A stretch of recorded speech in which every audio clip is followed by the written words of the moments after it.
right, everybody. Welcome back to Gridiron Gang, a Detroit News Lions podcast. Today is Thursday, February 19th, 2026. And on today's episode, we're going to hit some news and notes, talk about what we heard from Drew Petzing in his wonderful interview with Pride of Detroit, talk about some free agents that should and shouldn't be back, and tier the positional needs for the Detroit Lions going into this offseason. Before we get to all that, I'm Nolan Bianchi. With me, as always, my partner in crime, Richard Silva. Richard, how are we doing today? It's a foggy day outside. I'm imagining you haven't been outside. Is that fair? Yeah, that's fair. When's the last time you went outside?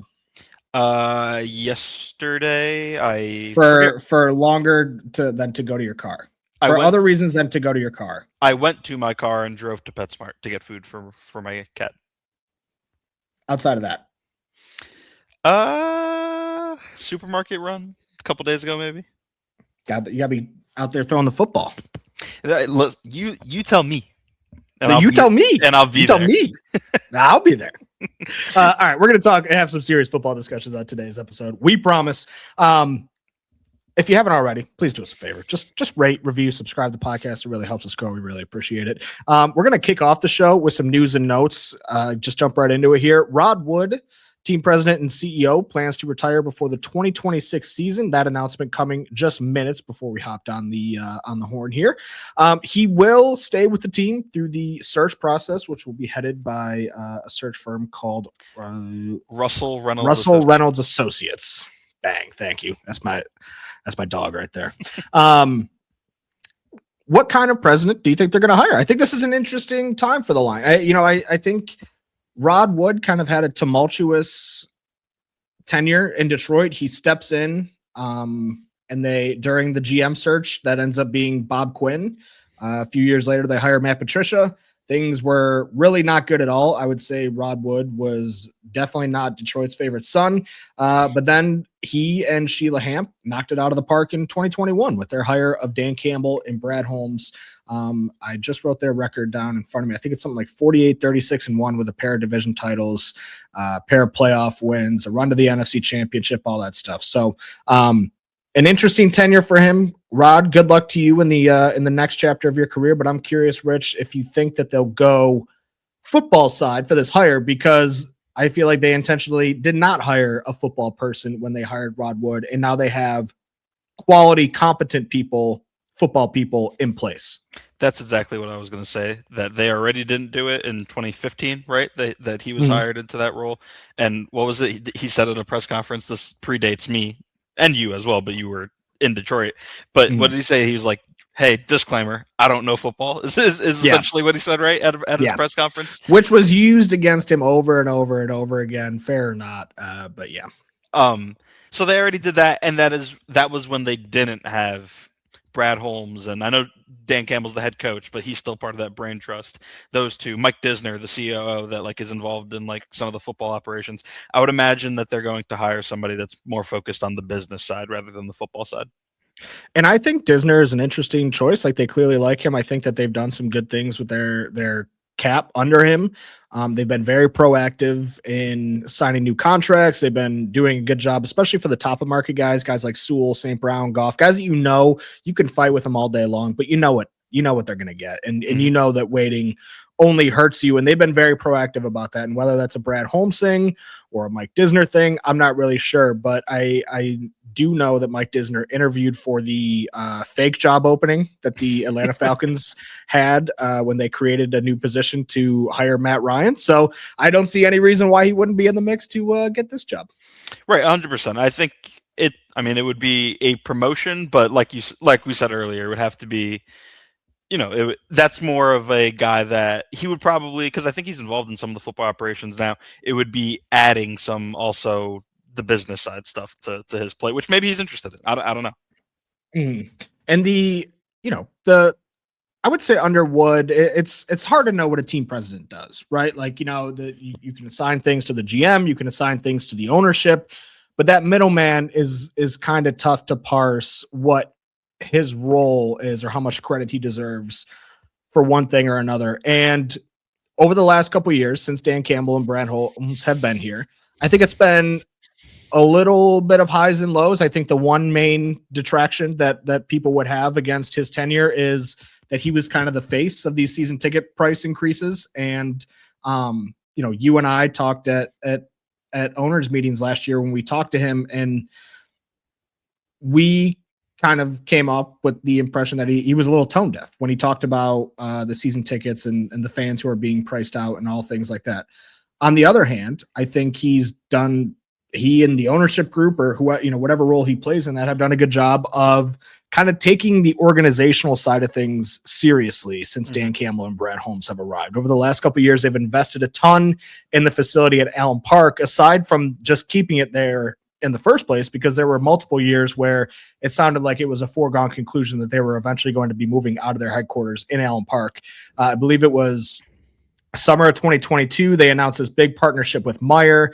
They had a whole, or 2024. Did I say 2022? I meant 24. Yeah. They announced this partnership at HQ with Meyer, and they turned it into the Meyer Performance Center. They added all these new bleachers in Allen Park. Like, they kind of really ramped it up. And if you go to training camp in this upcoming season, it'll look nothing like it did, when Rod Wood arrived. So that's one thing, as well as the recommitment to staying in Allen Park. And then this past year, they've been doing lots of renovations in that building, the locker room, the weight rooms, all that kind of stuff. So I think, without knowing where he deserves credit, I think the direction of the organization under him for the second half of his tenure has been quality, with the exception of maybe some season ticket stuff, which, again, how much of that is in his control, I don't really know.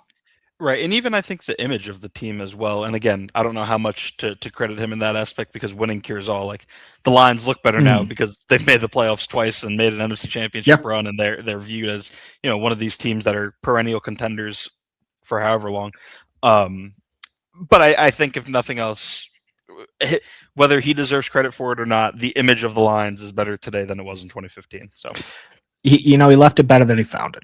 Yeah, I would say so. All right, second news item of the day. Lions are remaining with 97.1 The Ticket as their flagship radio station. That announcement coming from the team and the radio station today. They've been with 97.1 since 2021, since coming back from, I believe, 760. And there they shall stay. Through what season? Do you know? Not announced. Just a multi-year extension. Multi-year extension. So I think that's good. 97.1 The Ticket. That's kind of pretty much since I've got my driver's license, that's been the main Detroit sports radio station. I feel like it's the only one left at this point. I could be wrong about that, but they have like the smaller syndicates all over the country. But as far as like the big stations, I feel larger than life, that's the last one. So makes a lot of sense there. And glad to have Dapper Dan Miller back on the airwaves. Yeah, and it keeps our guy Wojo on the Lions review show. That's right. That's right. Which is really the big win of all of this. Right. And I'm sure that the Lions and 97.1 were both considering that when deciding to reopen this partnership agreement. Yeah, they said, all right, yeah, money and contracts and how much are we paying you, but what'll make Bob Winowski happy? That was at the top of the list. Yeah. All right, let's move on from that pretty quickly here, because we did hear from Lions offensive coordinator Drew Petzing.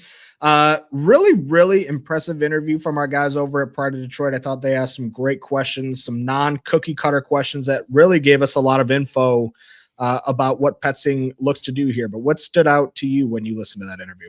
Yeah, I thought both sides crushed it. I thought that they asked great questions. I thought Petzing was not as much as the questions weren't cookie cutter, I don't think his answers were cookie cutter either. Like, I thought he was pretty good.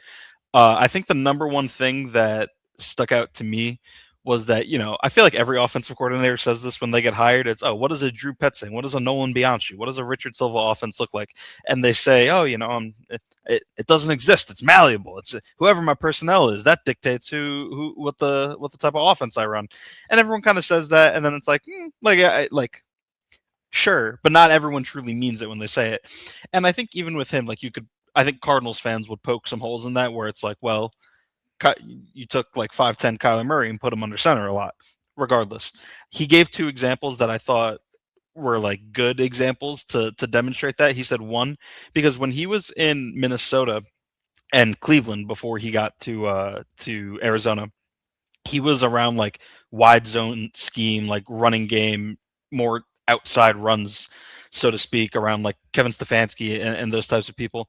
And he said that he got to Arizona and he was like, all right, cool. Like, I'm going to continue doing that. And then he said that he remembers his first training camp and the team was just not very good at it. And he was like, oh, he's like, maybe we can't do that.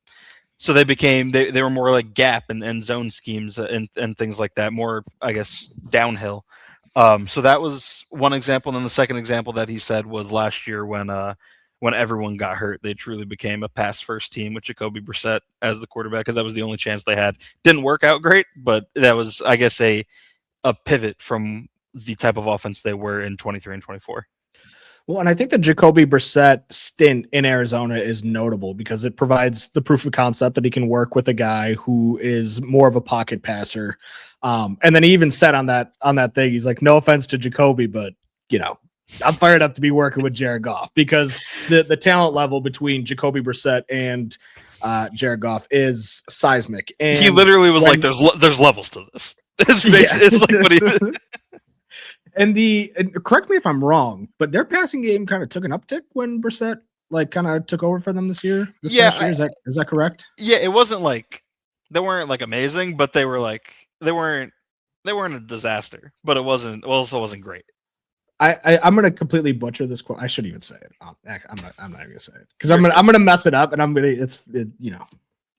don't want to spread misinformation, but the 13 personnel stuff was a little bit interesting too, because I think that's something that we thought was going to come over immediately, was those 3 tight end packages. And just because that's what he liked to do so much in Arizona, it's a trend that's kind of developing within the league as defenses find ways to dictate the terms. Offenses are finding ways to kind of strike back and be able to dictate the terms themselves. And I think there was a little bit of an assumption, and it still might happen, but right. He kind of talked about that with the 13 personnel stuff too. He's like, if it's not working, we're not going to run it. If we don't have the personnel for it, we're not going to do it. So I think that's a really underrated feature of an OC. And again, it's February as we're sitting here and saying this, February 18th. So who knows how any of this is going to play off, and anybody can say the right things 7 months before the game start. But right. I thought that was another big part of that as well.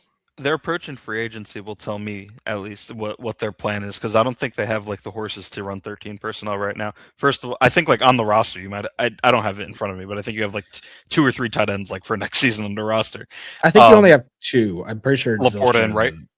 Yeah, Zylstra's a free agent. So yeah, one, you don't even have 3 tight ends. Obviously, that will change. But I think you bring back Zylstra, you bring back like Ricci, or you bring back Zach Horton, the UDFA rookie from Indiana. I don't think like those are guys that you're going to put on the field over either of your 2 running backs, Isaac Tesla, Khalif Raymond. Like if they go out and sign like a legitimate tight end, okay, now you have 3. Now you have like Laporta, Wright, and whoever that other guy is. But until they make that move, I will be operating under the assumption that they're not going to lean on it as much as we thought maybe.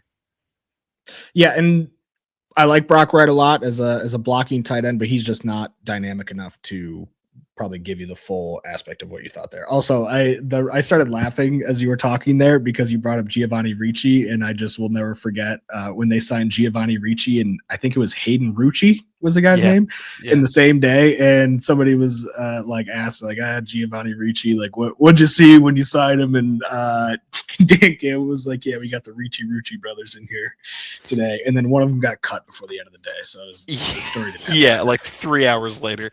By the way, the Cardinals ranked 16th in EPA per pass this past year. So again, kind of given the personnel shortages, like not a disaster, but league average with Jacoby Brissett under center. And it sounded like Kyler Murray just like didn't throw the ball to Marvin Harrison Jr. Like I remember that was one of the things that when Jacoby Brissett got in there, it was like we decided to throw the ball to Marvin Harrison. Everybody was like, brilliant.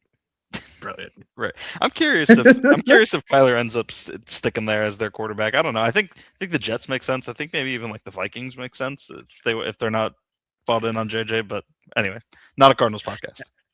Yeah. It sounds like as well that Drew Petzing wants David Montgomery back, and obviously, he's not gonna force his way into some personnel decisions either. But I do think that that's an important thing to clarify at this stage of the offseason. I believe he said that they haven't really talked to each other all that much, just kind of a hey, how are you type of deal. But I mean, if you're David Montgomery, I understand the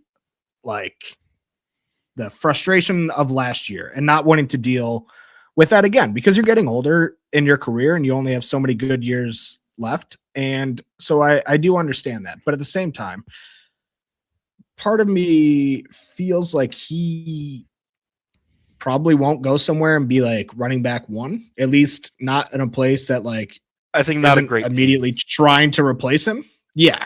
And right. And if he is an RB1 somewhere, it's probably a team that's not very good and is probably going to also like draft another running back, this April. So I ultimately do think in the end, really no matter the situation, because I do think that the Lions, there's no way they're going to be as bad running the football as they were last year. And I obviously say that with a grain of salt because in a lot of games they were really good rushing the football, but in about half of their games, they were completely lifeless on the They ground. won't be as and inconsistent, people have been, I would have to imagine. Yeah. And people were, I tweeted something about like, what did I tweet? I can't remember what I tweeted, but somebody was like, oh, the offense sucked last year. Like they were fourth in yards per play, blah, blah, blah. And I'm like, we're already far away enough from the season that people just forgot what it looked like. And I'm like, right. Yes, I hear you. I hear you. But this is a team that was designed to win with offense and they couldn't do it with any sort of consistency. Right, explosive but inconsistent. That was the reason that they were good is because they were explosive. Let me ask you, because I was having this conversation with somebody, and somebody asked me like what my vibe of or what my feel was for the Montgomery situation, and I was like, I think it's like basically the team's got to convince him, and like if he says like, all right, but they don't because he's under contract. Well, but we've already Brad literally said, I will have to look into moving him because I respect that player so much. But I also think that like in the back of Brad's head, it's like, all right, dude, you're going to get the carries this year. Hey, we figured it out. Just stick around. So, there is one thing that I want to talk about before we talk Max Crosby. Everybody get excited. We're gonna talk Max Crosby. Maybe not in the way you guys wanted to though. There was a tweet from a Bears guy on Twitter. And I'm just, this is the accountability podcast, like accountability hour over here at the Detroit News. The tweet was, keep an eye on Lions left tackle Taylor Decker. He has $18 million in cap hit for this next season. And could be a cap casualty, would be a great move for the Bears if they could get him. And initially, hand up, met that tweet with snark because on its face, I don't really see a scenario where Taylor Decker is a Chicago Bear next year. And I still don't see a scenario where Taylor Decker is a Chicago Bear next year. However, the more I thought about it, truly, because my tweet was something along the lines of, yeah, definitely. What the Lions are going to do is cut one of the only offensive linemen that they trust from an offensive line that was a complete disaster last year. Totally. Got it. Cool. That's probably unfair of me, if I'm being honest. Because I think the timing of how they have to fix this and how they have to prepare for it and all of those things could lend itself to Taylor Decker not being on this roster for reasons that he did not choose by week one. And mainly the path to that is the Lions draft a tackle at number 17. And maybe Taylor Decker hasn't given them a decision yet, or maybe even has told them that he's going to come back. And maybe this new guy can't play guard. So maybe they take him to training camp. The new guy looks awesome, and they move on from Decker. I think that's pretty much the only scenario where that takes place. But I'm curious to hear what you thought, because the more I thought about it, the more I could see a quite clear path to Taylor Decker not being on the Lions. I don't think he's going to join the Bears, but I could see it. What do you think? I think I have pretty much the same thought process as you, where I'm like, no, like that's like I don't even see that as really in the realm of possibility for multiple reasons. One of them being like I do think like Taylor like cares about his legacy in Detroit. Like he spent 10 years, he was the longest tenured line. He helped like usher in part of the culture of this turnaround and all that. He really wants to win a Super Bowl before he retires. So I can't see him like throwing away like a decade for one season with the Bears. He would have to move over there. He would either have to move his family there or be apart from his family, his young children, for however many months that the Bears season would last, 4, 5, 6 months. So for all those reasons, I'd be like, yeah, like I don't buy it either. Go ahead. Which the stuff about the family, that is like the whole reason for him retiring is because he was talking. I mean, aside from the pain, but like it sounded like the pain was manageable. It was more about everything that he had to do to play was taking away from his family, and he hated that as a father. Right. And he said, like, if I have to do the shoulder thing again, and in turn, like examples that he used was like at night, he had to spend like hours like treating the shoulder with this type of therapy or going to this location and sitting in this chamber and doing this and doing that. And, you know, it's time that he doesn't hang out with his family. So he said he doesn't want to do that again, to your point. I think the reason why I think it's also unlikely is that, like you said, the Lions do trust him. And you could say whatever you want about Taylor Decker, like at this point in his career, in his 30s, not in his prime any longer. And I would agree with all those things. I think Taylor, and I say this complimentary, he's not a top 5 left tackle in the NFL, but he's not a bottom 5 left tackle in the NFL either. I think he's in the middle swath of however many, you know, there's the elite, there's the not elite. He's in the middle, probably like close to the middle, in my opinion, of starting. He's like probably one notch above average. Right. I would agree. Which is good, which I would say is the category of pretty good. So for that reason, which is why I think even if you draft a guy at 17, a left tackle, let's call it Caden Proctor or Monroe Freeling or insert whatever your favorite tackle is, and even if he does look good in training camp, I would be, if I was in the Lions' shoes, so scared to leave like the comfort of a pretty good left tackle for a guy that, even though he might look good for a month in training camp, has never played in the NFL before. I'd be scared, especially after what happened last season. And now if you have another hole on your offensive line. On the other hand, the proposition of being able to save all that money.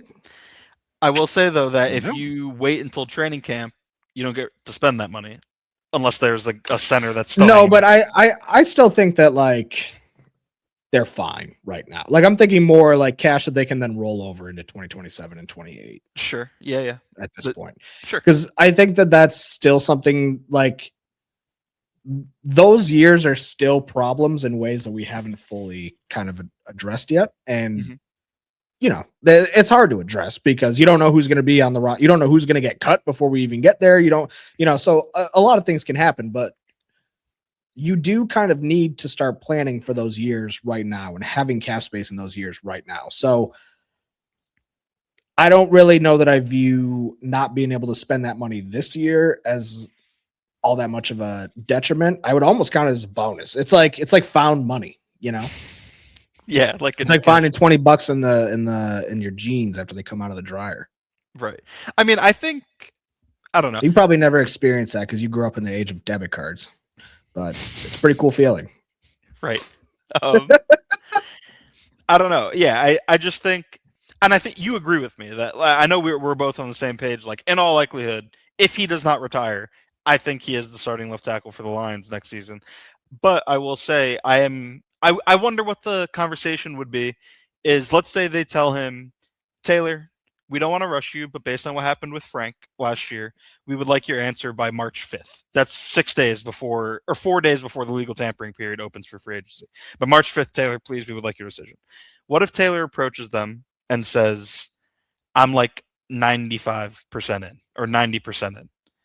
And he's like, that's just the best I can give you right now. Like, I feel pretty good. I'm like 95. I'm 95 in. That's scary. Like that, you know what I mean? Like you wouldn't want to be in the Frank Ragnow situation again, but to the point we just made, you don't want to go into the wilderness at left tackle either.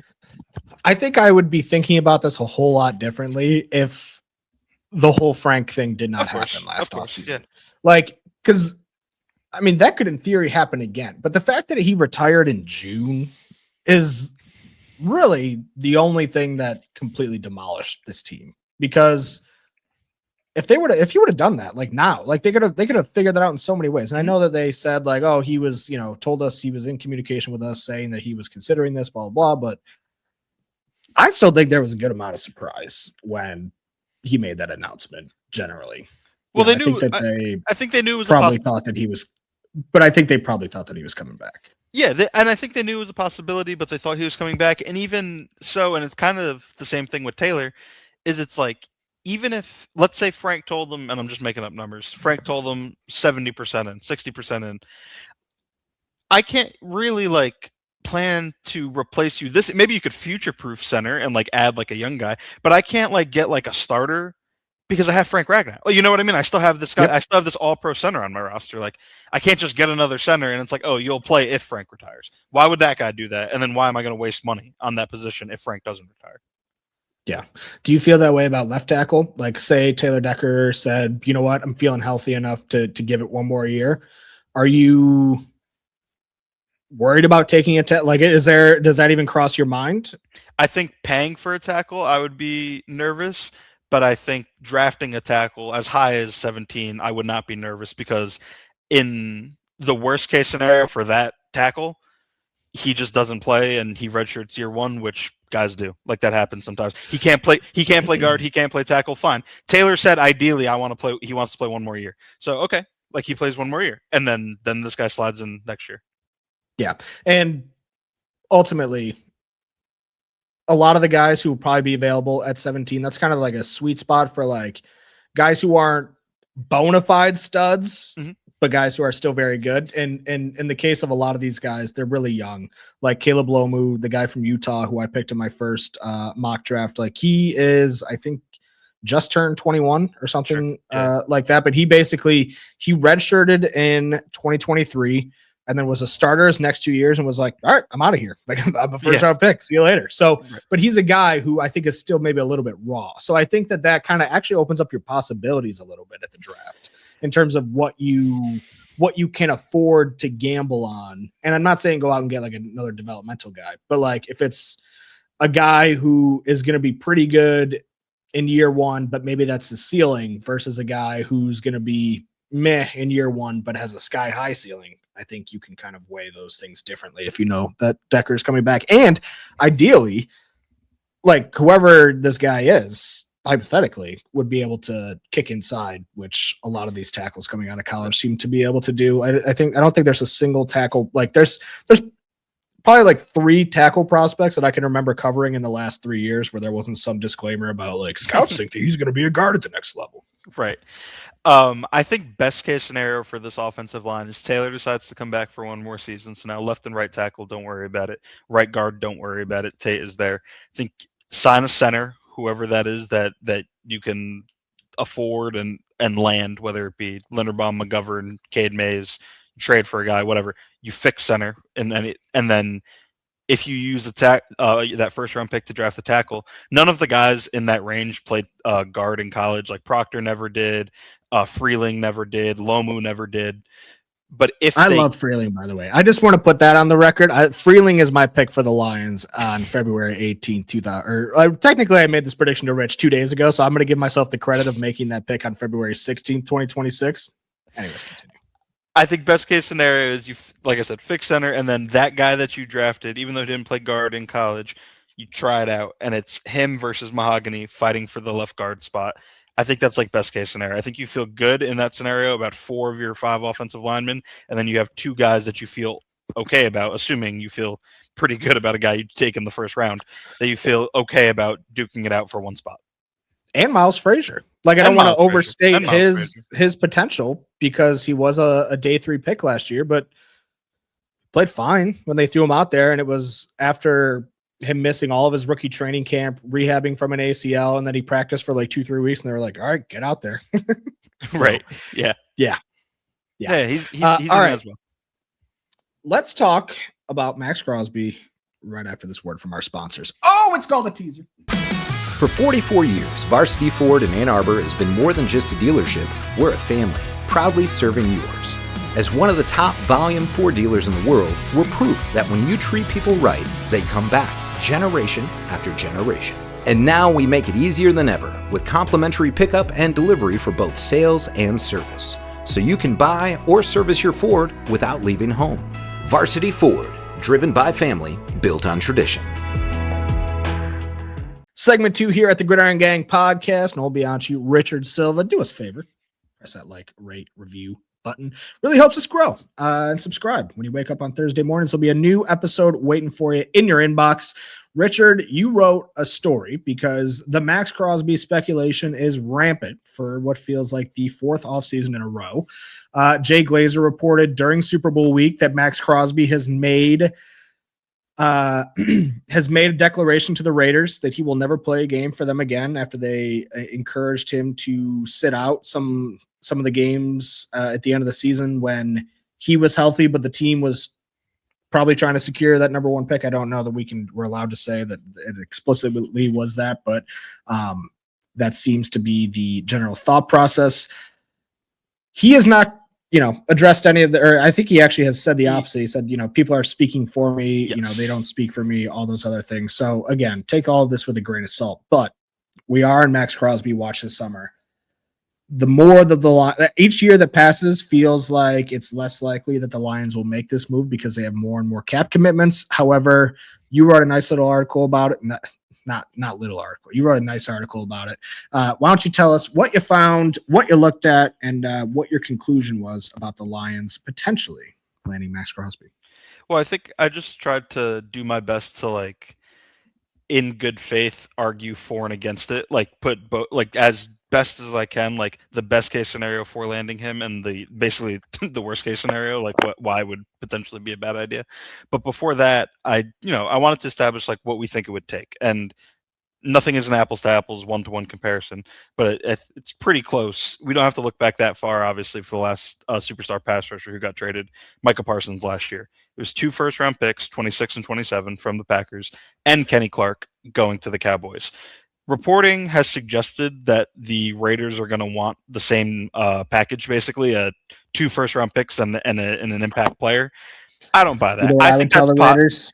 I think that's posturing from the Raiders, because clearly that's who it's coming from. The reporting, I would assume that those are the sources that are telling reporters that, and I think they're just trying to drive up the price, which whatever, business is business. But I would not. Crosby is 2 years older than Micah Parsons and not really nearly as productive. Micah Parsons is kind of like an alien. He's on that, I don't quite say that, Myles Garrett track, probably a step below that. But maybe a TJ Watt track. And Max Crosby is probably one step below that. So what would it take? I think, to me, realistically, when the negotiations do happen, and if he does get moved, I would probably bet, I think the floor is 2 premium picks, so a not player involved. But if they really want a player for whatever reason, which doesn't make sense. I saw, for instance, I think ESPN, they did a mock trade where they landed DJ Moore, and I'm DJ Moore's a good player. And I mean, maybe you just want to give Mendoza another receiver, but I don't know if Max Crosby wants out and doesn't align with the timeline, why does DJ Moore there? You know what I mean? Right. But let's say they really want a player for some reason. Okay, so then maybe it's 2 picks, but only 1 first rounder and a day 2 pick, a third rounder. So I think it's either 2 firsts, 1 first, and a second, and a player not as good as Kenny Clark. But I think the floor is 2 premium assets. Let's call it, whether that be a first rounder and a player, or 2 first rounders. Do you think that's fair? Do you worry at all about the trajectory of Crosby's production and the fact that he has so many miles on those wheels, and the fact that he has been put? He didn't finish the season because he hurt his meniscus and he had surgery on it. Right. Yeah. So in addition to injuries, he also plays 1 billion snaps every year. He's basically AFC Aiden Hutchinson. Right. Yes, that does concern me, and I think that is another thing that drives the price down from what the Cowboys got for Parsons. I don't think they're going to get impact player plus 2 first rounds. I can't see that happening. All right, break their hearts, Rich. Are the Lions going to get Max Crosby? Well, should I put up for and against? Which one do you want first? 4. 4. Give me the 4. So I think the most overwhelming the most overwhelming reason why this would make sense. The Lions have had a top 10 defense. If talk about yards, points, EPA, put it all together, shake it up. They've really had a top 10 caliber defense by the numbers once in the 5 years that Dan Campbell has been here. It was 2024. Even when the wheels fell off, for that defensive front towards the end of the year, the last 3 weeks was what it was. At that point, everyone was hurt. But for the 42 first points a game, all good. Right. For the first 10 weeks of the season, the defense was awesome. For the next 5 weeks, it was okay. And then the last 3 weeks, it was over. But for the whole season, they were a top 10 unit, a fringe top 10 unit. They won 15 games that year, man. We saw that year what is possible if you just give this offense that's top 3 in the NFL a top 10, a bottom of the top 10 defense. They won 15 games, man. You can talk about the weak schedule, and I agree with all that. But you don't win 15 games in the NFL by accident, even knowing what happened in the divisional. For my money, when healthy, that was the best roster in the NFL. I saw there was a graphic that somebody posted where it was offensive plus defensive EPA put together in a chart, and it was every team since 2000. The Lions in 2024 had the 7th highest EPA of any team that's been in the NFL since 2000, which that sucks. I'm sorry, Lions fans, that happened. You got robbed. That team deserved to go so much farther in the playoffs than it did. So I think that's the point. If you just have a fringe top 10 defense, this team might be the best team in the NFL, and 2 premier pass rushers probably gets you there.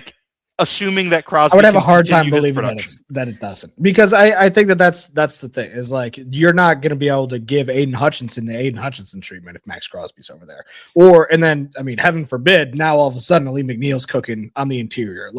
Right. To me, you take away answers for this team, for opposing offenses, and they have not been able to take away answers in any way. Take away they've been able to take away the run, but and I even think to your point, the defense was doing okay to start the year this year, and they started 4-1, 5-1. Now they played some bad teams, but the Giants were a bad team, and they got smoked smoked defensively in that game. So, all right, give me the 4. What can I ask you? What your percent chance? Yeah, give me the against, and then can I ask a pre-follow-up question? What is your percent chance you're putting on this? I think less than I'm definitely more in the know. How much in the know? Pretty substantially, probably I don't know, 5%. What? 5?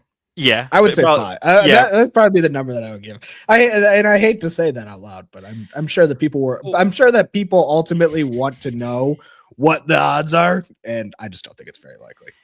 But give me the reason against. Right. The reason why I'm so low on it is obviously the money is part of it. The Lions are slated to be $8.5 million over the salary cap. They'll get under it by the time the new league year starts. They'll restructure some stuff. They'll cut some players. However aggressive they are in creating money, they can fit him this year into the cap. With restructures, they absolutely can. It will hurt you next year in 27, 28, 29, da-da-da. But they can do it if they really want to. They can fit him this year. But it's going to hurt. And he has 4 years remaining on his deal with cap hits between 27 and 31-ish million dollars for the next 4 years. Not that bad, relatively speaking. It's not that bad, except when you account for the Lions have 8 of those players, if you include Gibbs and Campbell, that are going to be coming down in 28 and 29. At that's your whole salary cap. At that point, yeah. I will say Crosby has no guaranteed money after 2026, so you can cut him with no penalty after 2026. But then my pushback to that would be, are you going to trade 2 first-rounders for a guy you're going to cut in 2 years? That doesn't seem to make much sense. So Unless it's almost, yeah. But again, and then nothing really else matters. And then if you don't win a bowl, you could say we gave it all we had. I think that. So I think the money is part of it, and specifically, I think everyone who watched the Lions last year will agree the number one priority in the offseason, excuse me, has to be fixing the offensive line.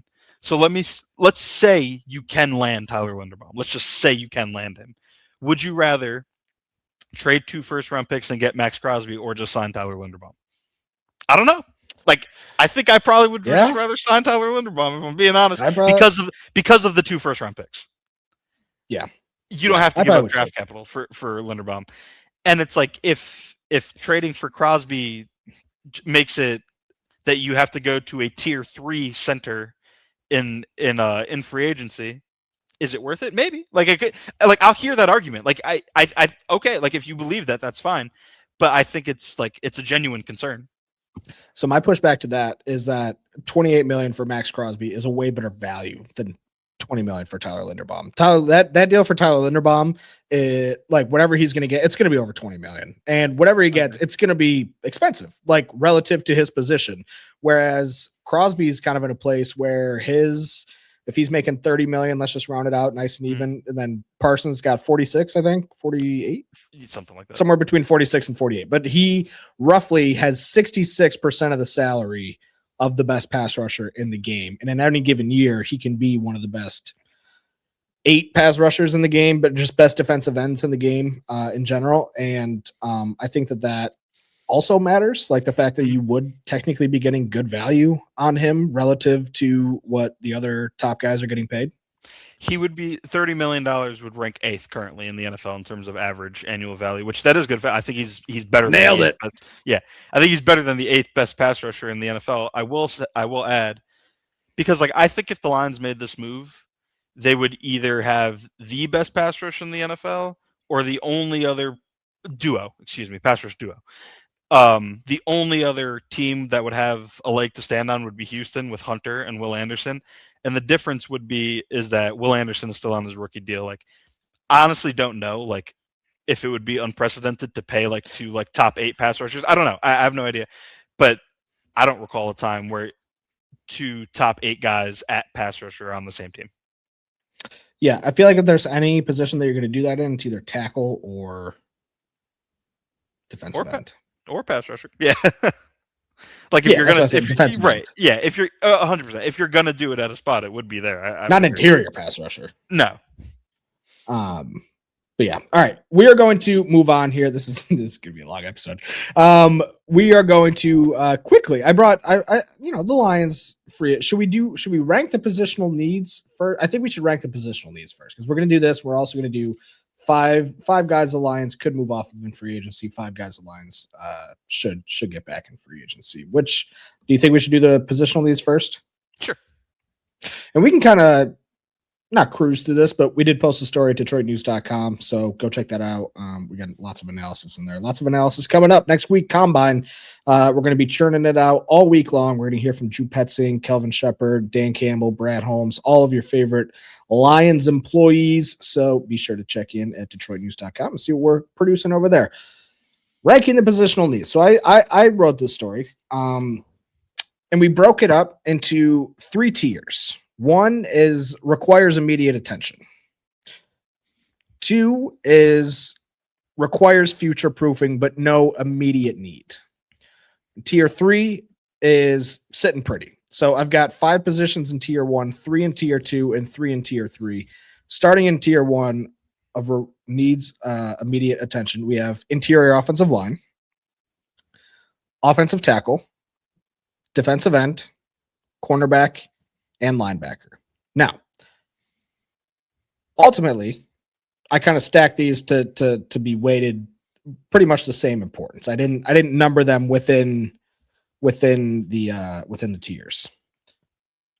But you and I got in an argument over whether this team has a bigger need at cornerback or linebacker. And I just thought we'd bring it to the show because my thought with cornerback is you do need an immediate starter. You need an immediate starter in both. Whether you want to say that the immediate starter at slot cornerback is a little less pressing than a starting need at will linebacker, I think you totally can. But what kind of is your perspective on this? Why are you convinced that it's linebacker over cornerback? Because this whole thing started basically with me being like, I wouldn't be surprised at all if they drafted a cornerback in the first round because DJ Reed is in the second year of his deal. Taron Arnold had some ups and downs through his first 2 years.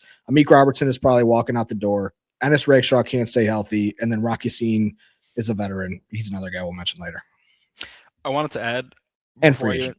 Real quick before I get into that, the fact that there are 5 tier 1 needs, and I think it's all fair. Like, I think you need to replace center. I think currently you need to operate like you need to replace left tackle until Taylor tells you otherwise. You need an edge opposite Hutch. You need a slot corner, and you need a will linebacker. Like those are 5. Like not like like you have players that can maybe slide in there. Those are 5 like you need starters. Whether that's bringing back the free agents that are there or getting new ones. Like 5 definitive holes is, I think, is a scary spot to be in, and probably the worst spot. Worst going into the offseason, the worst spot they've been in probably in like 3 or 4 years. I was gonna say it's a far cry from where they were last year, where it was basically like everybody is coming back. Everybody. It was like 2 differences, and it was Carlton and Zeitler, and you drafted Tate, and then you signed DJ Reed, and it was like, well, all right. Yeah. There you go. 2 for 2. And that team went 15-2. So you're like, okay, yeah, fair. Do Right. that. Yeah. They're in a much different position this year, and they don't have the capital that they probably should.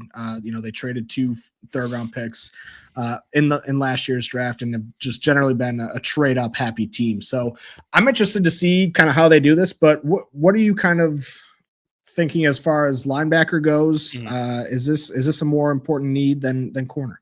Yeah, I think you kind of said what the whole basis of my argument is like Alex Anzalone, and I'm just, instead of saying will linebacker, the Alex Anzalone role. The Alex Anzalone role plays like 95% of the snaps versus slot, who the Lions love living in base, so the slot corner isn't always on the field. To me, that's why I think linebacker is more important. You have a position currently vacant that's going to get 60 snaps a game versus 35 snaps a game or whatever it is. That I think that's why, to me, linebacker is a more pressing and important need. I would agree with you if the slot corner, if they had 2 studs at outside corner and all they really needed was to fill in the slot corner. But I think that's part of the thing for me, is that they kind of like need to just like get competition in there. And DJ Reed is entering the second year of his deal. If you draft an outside guy and he looks like a stud, then you can waive DJ Reed going into his last year and save a ton of money. So that's one, I think, benefit of like roster building benefit of drafting that guy.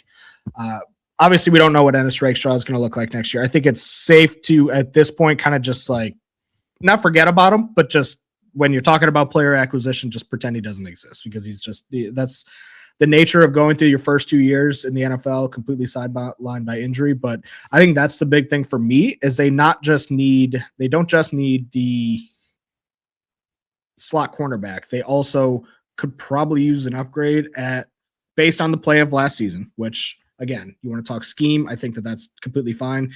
The Lions the Lions defense had the lowest average separation in the NFL, which tells us that they actually did pretty good. But at the same time, when the lights were brightest, they couldn't get it done. Whether it's DJ Reed coming back from injury, Terran Arnold missing time with his injury, whatever it may be, I think they need to continue stocking that position.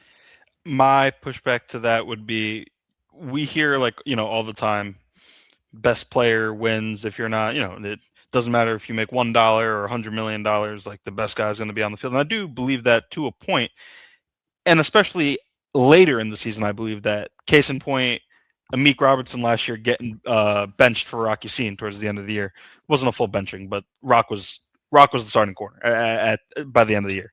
They didn't have the healthy bodies to properly bench him, or I would believe that they probably would have. Sure. I think that's a later in the season thing. You can't be building your team in the offseason. So Terrion, first of all, I think Terrion showed enough when he was healthy in year 2 and in the training camp prior to it starting that the Lions aren't going to give up on it. I think he's doing the Dan Campbell. He's going up. So I think I agree. And then DJ Reed has, in terms of a cap hit, has the 1, 2, 3, 4, 5, 6 highest cap hit in the NFL. You can't, not in the NFL, on the Lions. You can't go into the season thinking about replacing him. I think that's the reason why Rock Ya-Sin exists. Rock Ya-Sin is great, and he was a cheap pickup. And if DJ Reed by week 12 stinks, then I think that's the switch you make. I don't think you could burn a first round asset on a guy like that. But that's not burning a first round asset, because I'm not even saying that you're doing it so you can replace DJ Reed this upcoming offseason. I'm talking about future proofing with the potential to slide in if he ends up being the better player. And they probably will all be on the field. If they spend a first round pick on a cornerback, all 3 of them are going to be on the field, So, right. I just think, I think that when you have a roster that has 5 holes, like we just described, starting holes, I think taking a first round corner would be, it's not egregious. You're not a best player. You're not a best player available kind of guy, huh? I don't think at that point you're talking about a blue chip positional corner, value kind of guy. I don't think there's a blue chip corner. on the table at 17. If you're like in the top 4 and there's a blue chip, okay, then yeah, like then if Derek Stingley is on the table, or pick your favorite prospect coming out of college, like at corner, I get it then. Like if the Lions are in the top, picking the top 5, and you want to like argue to take Caleb Downs because you think he's the best player in the draft, fine. All right, like you think he's the best player in the draft, yeah. If he falls to 5, take him. But I think at 17, that level of prospect is not going to be there. Sure. All right, tier 2. This is future proofing required, but no starting position available. So we've got 3 positions in here: tight end, safety, and quarterback. Now, I want to make a disclaimer about quarterback because I'm not necessarily saying that the Lions need to future proof for Jared Goff. What I do believe, though, is that they need to, it would behoove them to get another high floor backup guy. You know, the Hendon Hooker experiment ended last offseason. I liked the idea of what they were trying to do with him, of providing a high floor backup who, wow, if he pops, oh my gosh, now we got this dynamic guy who's young, all these things. He wasn't that young, but that's beside the point. So I have quarterback in here because I do know that the Lions value a backup quarterback and they don't currently have one on the roster. However, this could move to tier 3 for me if Kyle Allen comes back, because I think Kyle Allen was a great addition last year. Yeah, I think you feel comfortable with Kyle Allen as your backup, but you never want any of your backups to play. But I think you feel okay, like if he's got to get into the game. I think ideally your quarterback room kind of looks like it did when they drafted Hendon, where it's like you have your bona fide starter, you have a guy that will, can run the offense, probably a veteran, like who, even if it's like CJ Beathard, who was like on the practice squad this year, a guy that's like been around the block, can run an NFL offense in a pinch, and then like a lottery ticket, which is what Hendon was. Like if he pops, like, oh my goodness, like we're going to be in business if he pops. I think that's the ideal quarterback room if you can build that every year. Obviously for a bunch of reasons you can't. But yes, so I agree with quarterback being a tier 2 need because it is not currently that. They don't have a lottery ticket right now. Yeah. As far as safety goes, this one is really interesting for me. I think we could make an argument that it belongs in tier 1 just because we don't even know if Brian Branch is going to be ready for the season. And I think assuming that somebody is going to return from an Achilles in less than or at about 9 months is just a bold assumption to make in any regard. But assuming that he's going to be as good as he was. Right. I'm not even saying long term. I'm just saying, I'm sorry, let's cut you off. First year back, like Aleem, like for instance, like I think had a down year because he was first year back from the ACL. And I think me and you both are kind of like, okay, like let's see what it looks like next year before we write him off. We would probably say the same thing for Branch if he comes back next year and isn't the exact same player. Yeah. And then Kirby, I mean, we really don't know what's going on with him, but I think the one thing that keeps them out of tier 1 for me is the fact that they do have Thomas Harper on this team, a guy that they found with a waiver claim last year, and he was just a stud for them.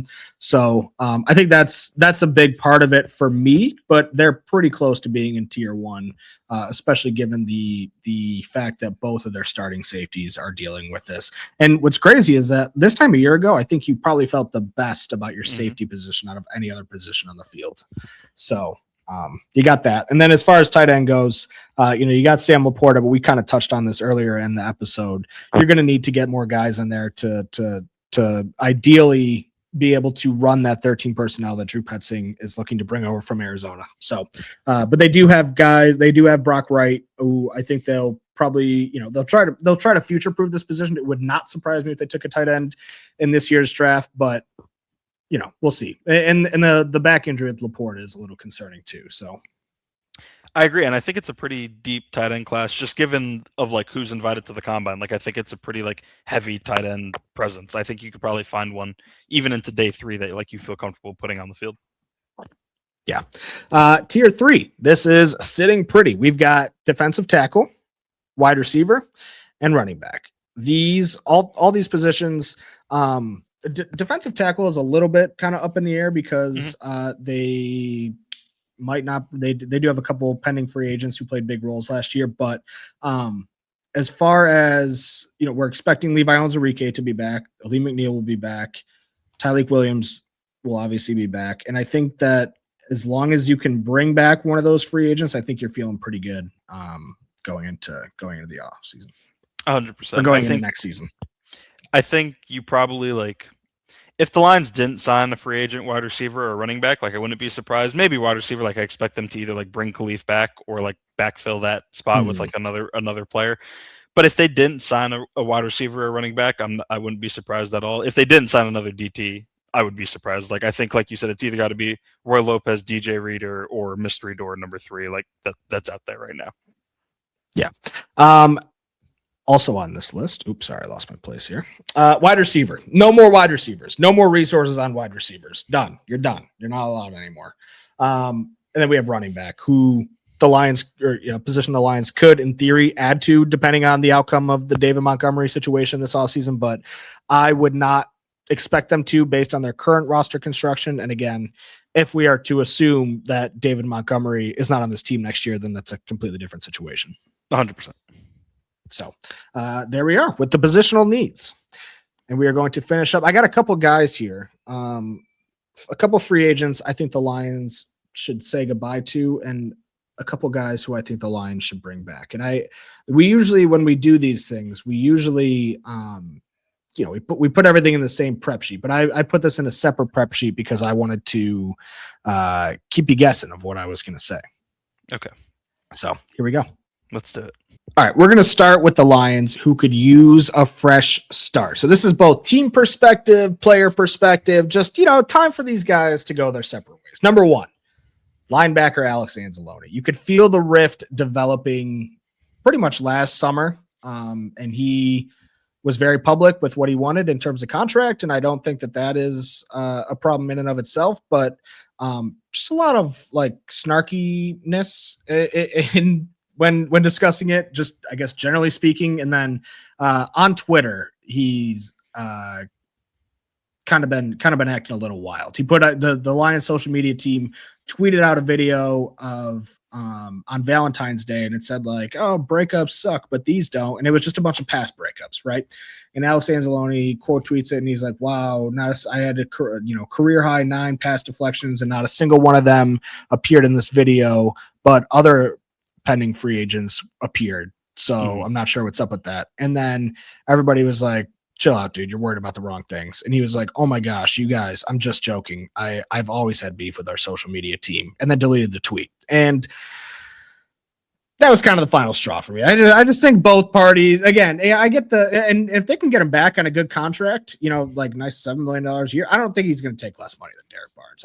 I would be surprised if that happened. And I would also be surprised if the Lions gave him more money than Derek Barnes. So I just feel that, coupled with maybe some of the things that he said publicly throughout this last year, I think it's just time for both teams to have a fresh start. Now, in saying that, I think this is the player who you lose the most on the field. You talked about it earlier. He plays like 95% of snaps of this team. His pass coverage is among the best among any linebacker in the NFL, if not the best. So they would, in theory, be missing a lot, but I don't think that they'll be able to get him at a price that satisfies him. And if that's the case, then I don't think the drama is, worth the squeeze. What scares me about moving on from Alex is exactly what you were saying. He plays consistently the most man coverage snaps among linebackers in the NFL, like over the last handful of years. It was the most last year. He played 205 man coverage snaps, led all linebackers in the NFL. And amongst qualified linebackers, his passer rating against was 11th. So he's like asking to do the most like taxing thing. Linebackers aren't good in coverage. If they were good in coverage, they go be a corner or safety. So they're asking him to do like the most difficult thing for his position. And he's really good at it. Like he's got the volume and the efficiency. And I think you could look back last year and be like, well, remember the Kenneth Gainwell play where like Rodgers hit him for the touchdown right before halftime, and remember Alex missing a tackle on 9 against the Vikings at home, and like he was able to get into the end zone that way. I agree. I don't think Alex Anzalone is the best linebacker in the NFL. He's definitely not the best linebacker on the Lions. That's Jack Campbell. And it might not, like the money just might not work. And I think how you described it is perfect. But like, I'd be surprised if he took less than Derek Barnes. I'd be surprised if the Lions gave him more than Derek Barnes. So it's like, well, where does that leave us? I agree with that. But just like moving off of Taylor scares me, moving off of Alex scares me, especially if they're not going to change much about their defense, because they're going to ask that Will linebacker to play a lot of similar coverage. And I think anybody you get in that spot is going to be worse than Alex at doing that. I completely agree with that. And this is the player, like I said, who their non-involvement, I think, leaves the team most high and dry out of anybody. But again, I just don't see it. And I think that there's been like some passive aggressive as well as like aggressive comments made from that side of the out. And then Brad Holmes just like randomly calling him old on a 97.1 interview, saying he's long in the tooth, like for like unprompted. Like I feel like these two sides I've just, again, this is life in the NFL. This is contract negotiations. So it would not surprise me at all if he came, like if they found a way to kind of meet in the middle again and make it work. I wouldn't be surprised that they could make it work, but I would be surprised if they did make it work. Does that make sense? Yeah, I think so.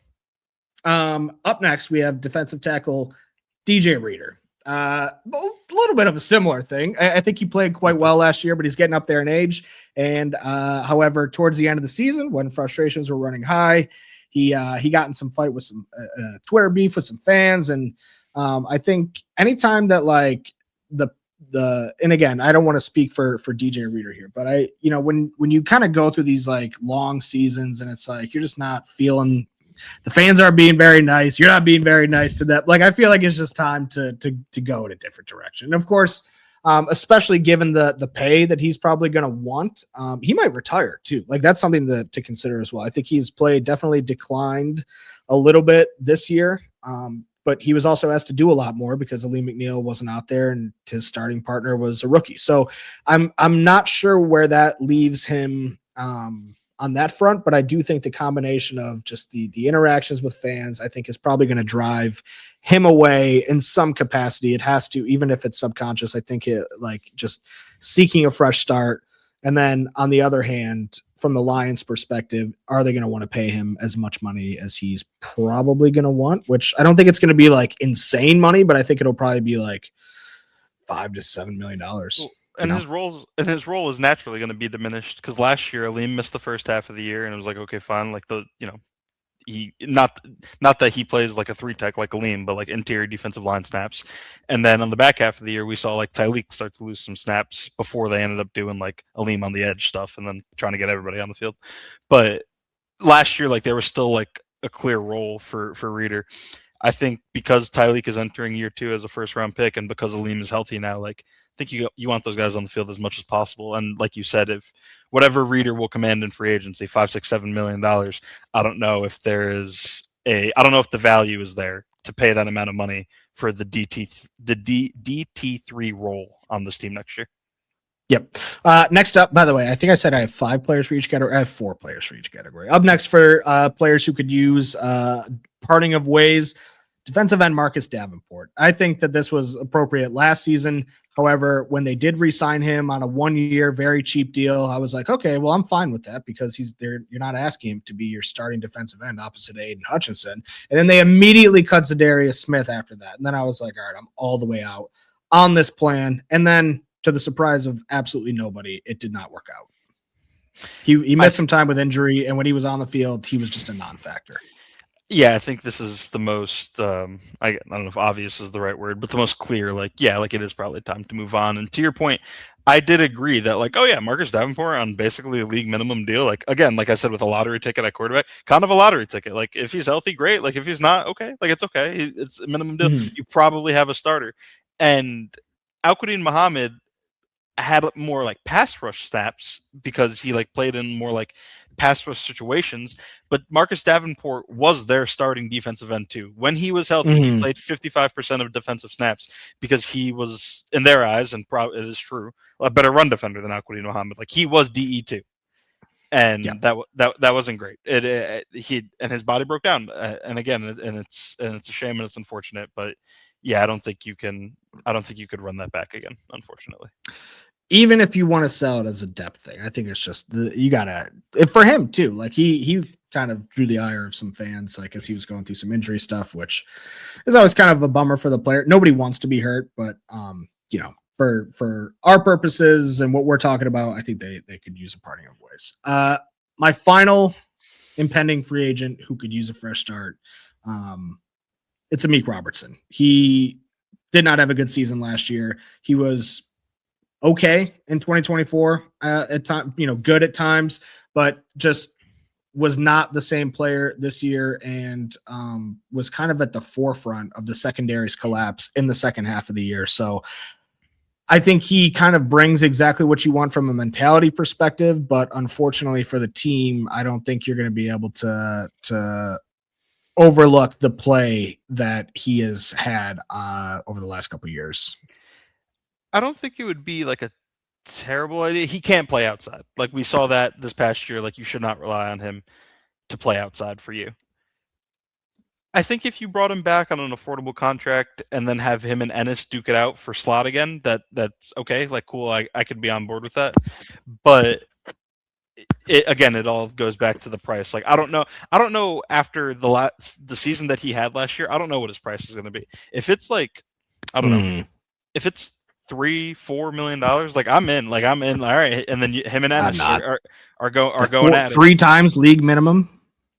Yeah. Nah. If you can get him for $3.5 million and he's either nickel again, which he's fine at, like he was fine last year when he played nickel, or he's just your CB4 at that point, I'm in with that. Anything more than that, if you're approaching 5+, you can't do that after the season that he had last year, in my opinion. Yeah.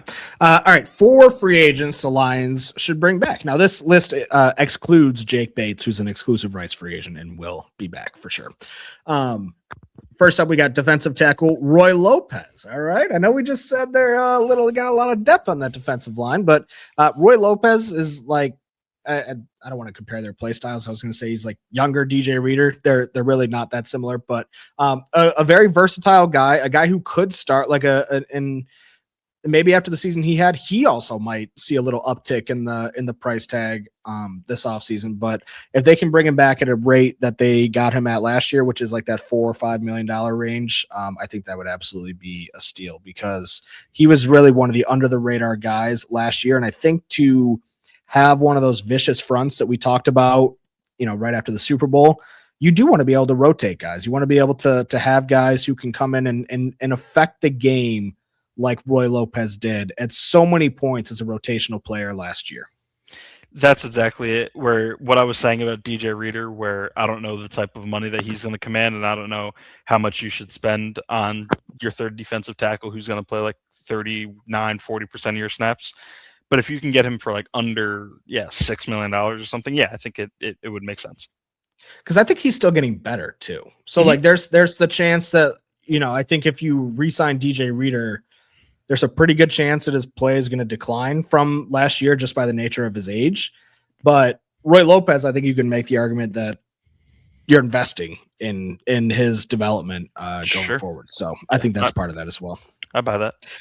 All right. Next 2 guys, we're going to the secondary. We'll lump them together. Rock Yassin and Avonte Maddox. Rock Yassin stepped up at outside corner at so many points last year, and I think was the Lions' best outside corner on a down-to-down basis for most of the season, if not just the second half of the season in general. And then Avonte Maddox, maybe not as impactful, but had some really, really good games, especially when called upon in a pinch. So those guys, I think, will not cost you a lot, but they also know the system, which who knows, maybe they'll get an overhaul this offseason, but B, probably won't cost a whole lot. So did I just say that? I think I already made that point. I'm all in.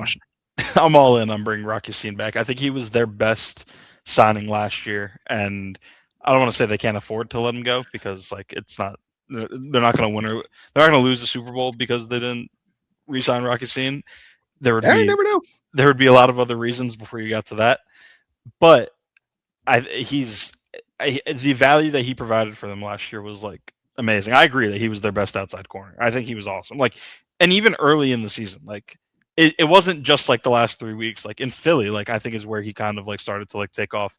He was good that game. Like the whole defense was good that game, and the push off against AJ Brown that wasn't a push off. Like I was like, I thought Rock was awesome last year.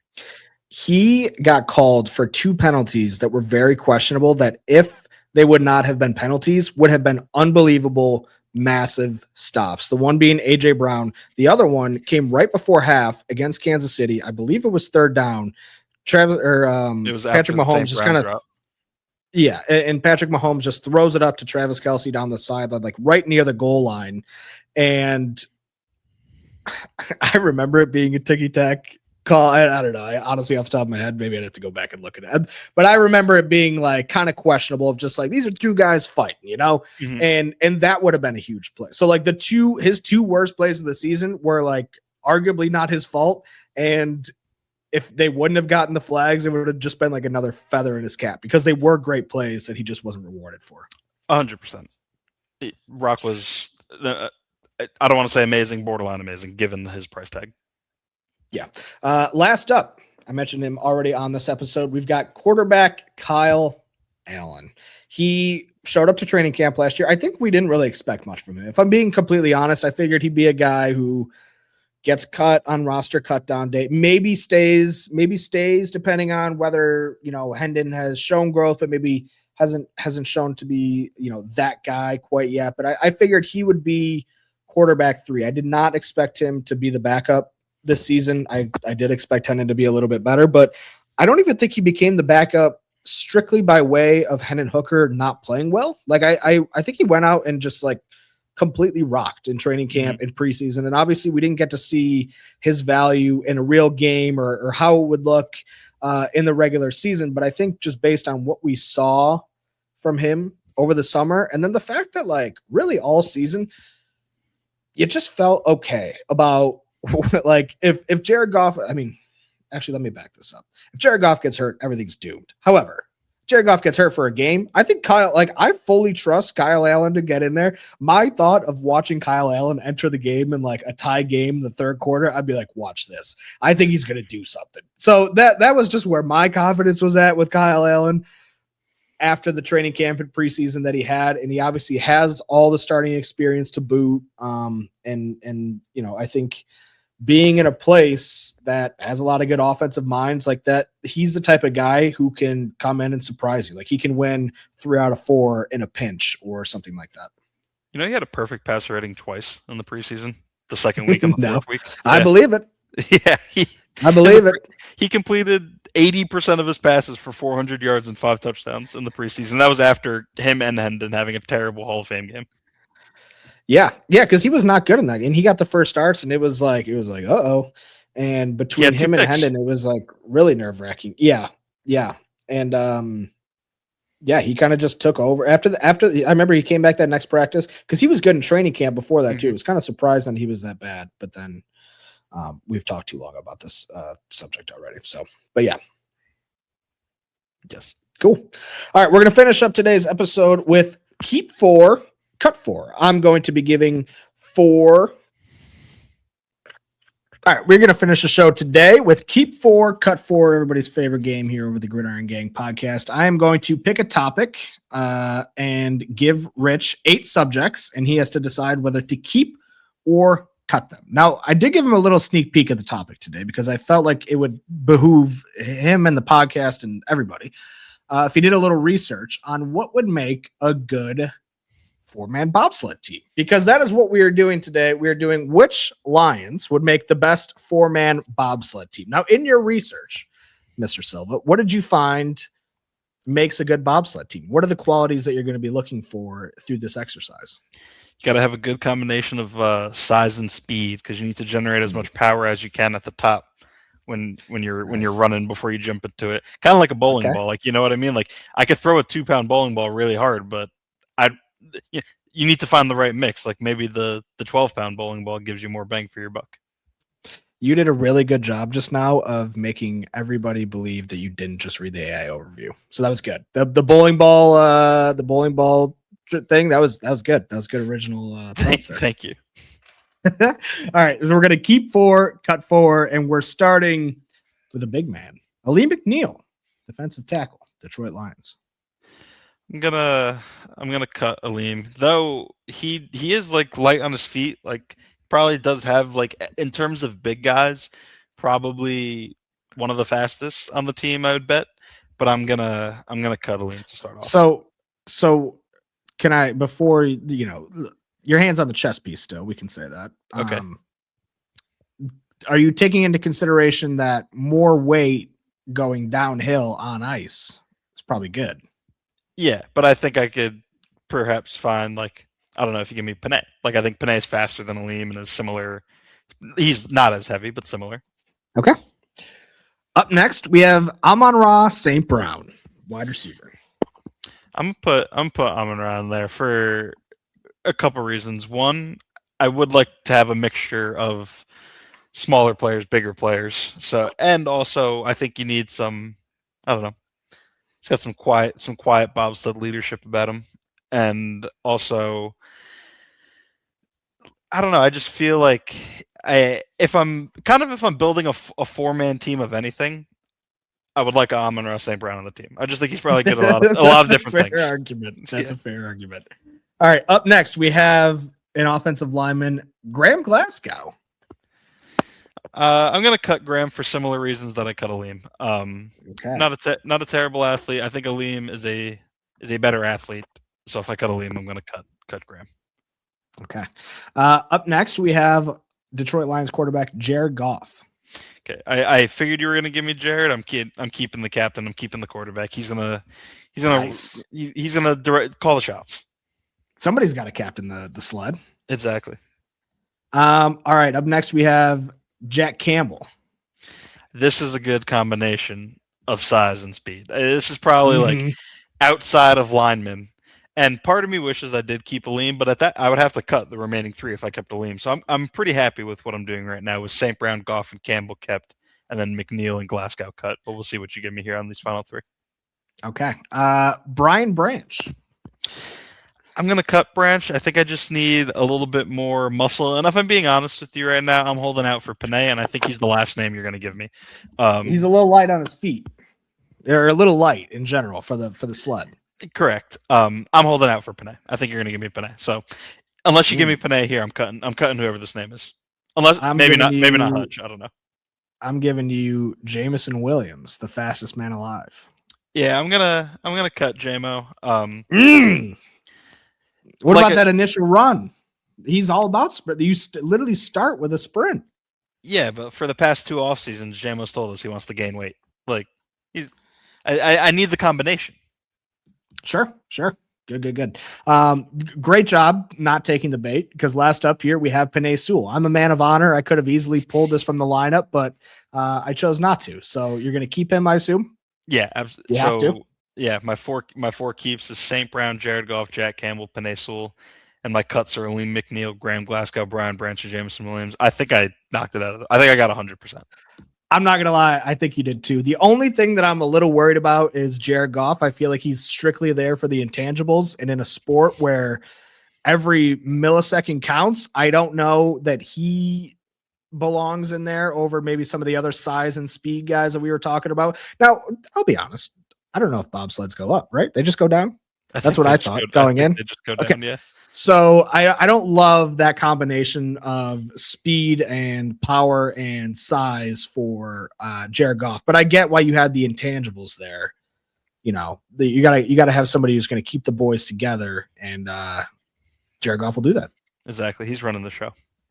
All right, let's get the heck out of here. Thank you for listening to today's episode of the Gridiron Gang podcast. Check us out on Twitter. I'm at Nolan Bianchi. He's at Rich_Silva18.